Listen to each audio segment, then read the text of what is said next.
welcome back to my film and TV channel. You're all staying safe and well. And week 7 of The Apprentice 2025. So I've simply called this one Bankers. So we'll talk about that. There's probably one or two this week. There's certainly two, wasn't there, on the way out? That's for sure. Yes, and this Turkey thing that we were told about in the papers, of course, no one's been got rid of. So all paper talk, obviously. So was that disappointing? Probably. Wouldn't have minded someone getting kicked out for being naughty in Turkey. But hey, there you go. It could always come to light a little bit later, I suppose. But I think it's too late now, isn't it, for anything to happen with that one? But anyway, you know what the papers are like. We never believe them, do we? Or they might have been up to no good but have been let off, so that's fair enough. But of course, perhaps that's why 2 got kicked out this week, because Lord Sugar was still a bit angry about it, so he decided to kick 2 out this week. Anyway, we were left originally with 6 boys, 6 girls. Yes, finally the girls broke even, and now after today's we'll find that they're actually inching ahead now on as normal with The Apprentice for the last few years, I think. And of course, those 12 are still fighting it out for Sugar's 250,000. Last week, of course, poor Johnny got the old heave-o. Is his surname Heaver, is it? Johnny Heaver. Got the heave-ho, there you go. He was a nice guy, but after weeks of not showing much, Lord Sugar had enough and gave him that dreaded finger. Malika was annoying me a little bit. She didn't do too bad this week, actually. Though still a strong candidate. She can put herself back in there for me anyway. So as I said, she wasn't too bad this week, although we'll talk about Lord Sugar's, Tim's and Karen's opinion of her, actually, because they perhaps have got her in the sights, I think. Mia remains my standout. Yeah, this week, yeah, she was okay, but we'll talk about her as well. So on to episode 7, the summary as and when things happen. So no hindsight on this, my little thoughts at the time. So it was a kids banking app, wasn't it? And a money box for 6 to 9 year olds, and then they had to pitch to a panel of investors, three different sort of banks. Switches in the team this week, so obviously there'll be a few team parallel, and Ascendis will have different makeup. Anyway, team parallel, Amber Rose start alphabetically. She was certainly she should have been PM, because she was certainly pointing Jordan in the right direction, and was very, very vocal this week and generally got away. She goes with the cauldron that will fit Cyberman nicely. Yes, it's probably, there wasn't much liaison, was there, between the two? I mean, the whole idea is to have an app and a piggy bank of the same idea, but of course they sort of winged it, and of course we will find out they get away with it. But she was the sub-team leader on the money box. I didn't think it was that bad. It was okay. Just didn't fit in with the Cyberman thing. Chisola had suggested the mythical theme, of course, of Cauldron. Sorry, not Cyberman. Chisola had suggested the mythical hero theme, of course, but a few of them didn't understand what mythical meant, I don't think, although we'll talk about the public or the kids later on. In the pitch, she donned a mask to do that, although I don't remember doing too much else. And she gave it her all and got nods from her teammates and the investors. So yes, and I think it was commented later in the boardroom as well that Chisola had done very well and rescued it. So yeah, not bad. She's done all right. We'll talk about her later as well. Emma quite rightly tries to talk Jordan out of the safety thing. Well, that's what we think at the time, but it was the way to go. So who am I to know? I just thought it was a bad idea, but of course they liked it with this. Jordan went for PM, all credit to him. Of course, he got took over, as we already mentioned, by Amber Rose. He didn't take much control of that. He just looked a bit out of its depth, and of course he came up with the online safety quiz, which I said sounded a bit iffy at the time, but proved to be a really good move. I'm not 100% sure that he or some of his members of his team knew what mythical meant, but the bad news is kids did, because when they did the research later on, the kids did question about the mythical. It's not exactly mythical, but there you go, Cyberman. So, yes, the kids know if the older adults don't. Jordan didn't like the logo, obviously, that he got, but he was already there to throw the sub team under the bus straight away. But in the pitch, he donned his cape, didn't he? Although I don't remember him saying too much in the old pitch. Liam, shocking. He was he did a lot in the pitch, and he was awful, painful. It was painful to watch. And then he interrupted Jordan to put some negatives. He tried to get round the negatives, but don't mention them in the first place. Let them mention it when they question you at the end of the pitch. Why even say it? And they say he waffles on about the mythical bank, and wasn't very good, to be honest with you. We'll talk about Keir's pitch, of course, but Liam wasn't very good. Max, I've got a blank against him. I've just not commented on Max, so he must have had a quiet week. Some general stuff, of course, the mythical theme, as I said, they make a bit of a dog's ear of it, but of course they will get away with it. And there's not much unity in this lot. There's a lot of, say, for a team that eventually goes on to win this, there isn't a lot of unity in this team. And it's as expected. It was a difficult pitch response, but they did get, when they sort of put the heads together, the three clients at the end, there was some positives, so he knew it had gone quite well, actually. So it seemed to look good despite some disunity throughout this. I don't think Jordan ran this very, very well at all. Team ascendancy. Anissa wanted sub-team leader. She's experienced in making apps. Then she wanted to bankrupt the 69-year-old kid. She's a hard one, that Anissa. Dean for PM, he's got kids stage 6 and 7, so that seemed a reasonable shout for him to stand his ground on that one. He was given the sub-team leader by Fred, of course, when it came to that. And he creates a game that I'm sure perhaps his 6-7-year-olds, would they like it? I think they get a bit bored quite quickly, but it's just an app, isn't it? It's not something you're going to play all the time. It doesn't teach anything about saving. Of course, Dean just knocked back any suggestions from the others in the team to try and make it, a bit more informative. Fred for PM. No kids, but he does get it. He prefers Dean to Anissa. Who had experience on the apps as a sub-team leader, of course. Anissa was a bit miffed, but she carried on. She carried on regardless. He brings his own personal time. I like this in the pitch where he said about, I thought, what the hell are you on about, Fred? And then he sort of brought his own childhood into it and saving. And I thought he got away with it, because that's always a good thing to do.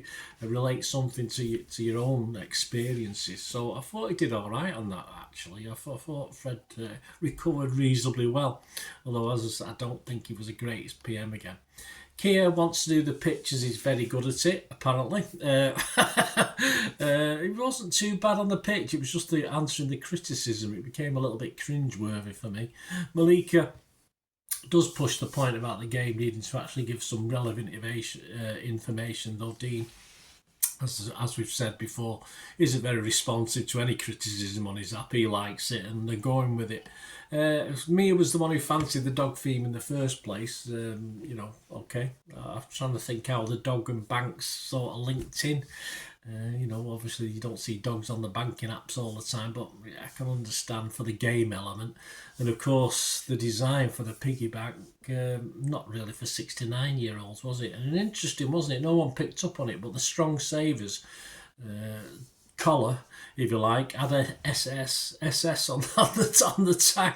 So fortunately they dropped the SS and went with a pound sign. So that was a bit lucky, but that could have been embarrassing with SS on the front. Hey, there you go. Perhaps these youngsters don't know the significance. Probably not. Mia claims credit for everything, of course. But of course, would she when she gets in the boardroom? Well, yeah. I wasn't said bedroom then. Yeah, but of course she would, because she stands by it. And then she does say they're missing the mark a bit, but of course that's the other team, not her team. She's perfect in a dog piggy bank, of course. And in the pitch, Mia defended her money box for the age range as well. She didn't want to take any criticism whatsoever. A couple of general things. I did like the fact, even though they did lose, I think the fact that at least they had the dog piggy bank and a dog theme for the app. So, as I say, it was just the execution, obviously. And on pitches, despite a lack of coordination, the Mythical Bank received better vibes from the guys that matter as well. So there you go. It's odd, isn't it? It's even though there was no link on that Mythical Bank one, of course. The boardroom. antics, and Issa and Mia don't seem to be getting on too well. There's a little bit of the girls not getting on, and also Malika gets involved. She's pointing out a flaw or two with Mia, so they sort of, perhaps something's happened in the house, or perhaps something happened in Turkey, and this is the fallout for it. I'm not sure the girls are getting on too well. Certainly those three girls, anyway. And that was even before they'd lost, so it didn't bode well, did it? Yes, of course, the pitch. Two of the investors didn't like it, and the other one saw something okay in it, but none of them, of course, invested. And the parallel team, a lack of synergy. But that quiz worked, didn't it? So they got £465,000 worth of investment. Well, not real investment, Bitcoin investment probably, if you look at it like that. I think Jordan got away with this one. I think he did claim he thought he led well. Sorry, mate, I didn't see that at all. I don't think he led. Say, apart from the quiz element, which was, as I say, totally flummoxed me how that was sort of worked, but he did it okay. I just thought he was a pretty poor PM. And of course, Amber Rose is going to claim it was her, which, although she's nearer the mark than perhaps deluded Jordan. And Chisola again was bragging, but yeah, she did help in the pitch, and of course in the boardroom she got complimented, so all good for her. Dean claimed he was getting no help. Well, he was just ignored it all, so that was no surprise. Keir was informed he was the weakest link on the pitch team, and he was a bit shocked by that, although I'm sure he didn't watch it back. But you know if you've done a good one or you haven't done a good one. And the three back didn't really come into being, did it? Because Fred was sacked straight away. Slightly unlucky, but he has been fairly poor throughout this process, so it's not a surprise. Frederick Afrifa, of course, was on Ninja Warrior UK 5 years ago, whatever that was. A former Italian track star turned motivational speaker. He's dedicated his career to helping others. What a nice man. 12,000 Instagram followers. Will that grow? Probably. I did say at the time in the pre-show, just giving the money now. Sugar Baby he seemed all right, all geared up for this, but he proved to be a bit of a... Sadly, he didn't live up to the hype, did he, unfortunately? And of course, there's going to be another sacking, yes, so we will have a top 10 today, guys. You'll be happy to hear, so I want to know yours as well. Let me know yours.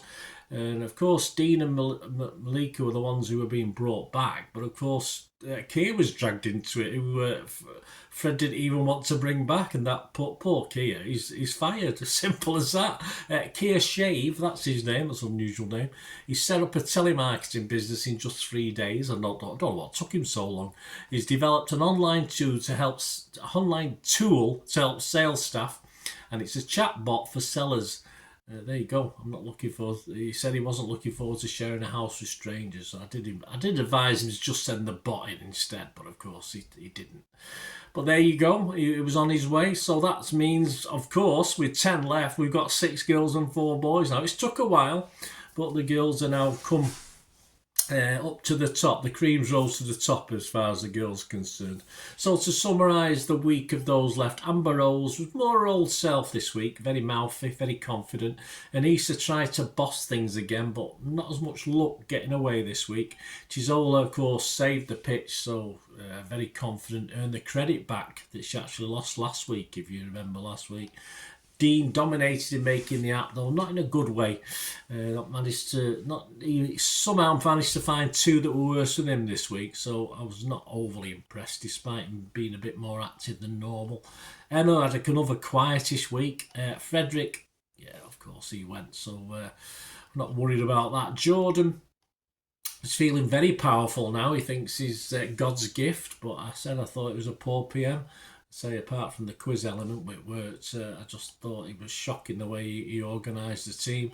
Liam, Keir got all the pitch flat, but let's not forget Liam was shocking as well. And they won despite him, not because of him, I don't think. Max, yet another dull and exciting week for Max. He's not showing me anything. Malika did get some points across, but I feel the 3 amigos, Sugar, Tim and Karen, are not impressed by Malika at the moment, so that could be a bad sign for her. Mia, she stood her ground but sort of tried to defend the undefensible at times. She needs to accept criticism, and she's quick to claim credit and big herself up, but a little bit of humility would be nice. She's still going to remain my favourite, but I just want to see a little bit more you know, just a little bit, yeah, you're right, or yes, I was wrong, you know, just a little bit of that. I know she wants to win the money, but I just want to see a little bit of that side of her. But she'll still be my number one. And so we now have a top 10, so that's what we want, isn't it? Of course, Mia remains number one, so I'll tell you that now. Yeah, just a bit more humility perhaps from Mia, but still probably the strongest one, although there's a bit of bad blood there, isn't there, between some of the girls, as I've already mentioned. So 10 down to number 2 with me and number 1. At number 10, Max. Number 9, Liam. Number 8, Emma. Number 7, Jordan. Number 6, Dean. Number 5, Malika. Number 4, Anissa. Number 3, Amber Rose. And number 2, Chizola with me at number 1. So 5 girls head the list. No surprise there, is it? It had to happen at some stage. Very disappointing again, the guys, I think, so far. Sugar one-liners, bankruptcy. It's 69-year-olds, not a recommended prison term. And some of you in this process are badly overdrawn. Yes, that's a couple from today. You had some others as well, but they're probably the ones that stood out. And next week, of course, the remaining 10 will be in hot sauce, or certainly be making a hot sauce and doing an advert for it as well. So looking at the preview of next week, Lord Sugar's not impressed with certainly one of the teams. Anyway, we'll see how that pans out, so join me for that next week, guys, please. Just leave us your comments, or if you want to talk through my socials, talk about anything to do with The Apprentice or film and TV, that'll be fantastic. Of course, if you do like what I try and do, mainly film reviews and TV series reviews, but I do the odd reality show like this as well. So if you like what I try and do, guys, and you want to help support the channel going forward, that'd be wonderful and be much appreciated.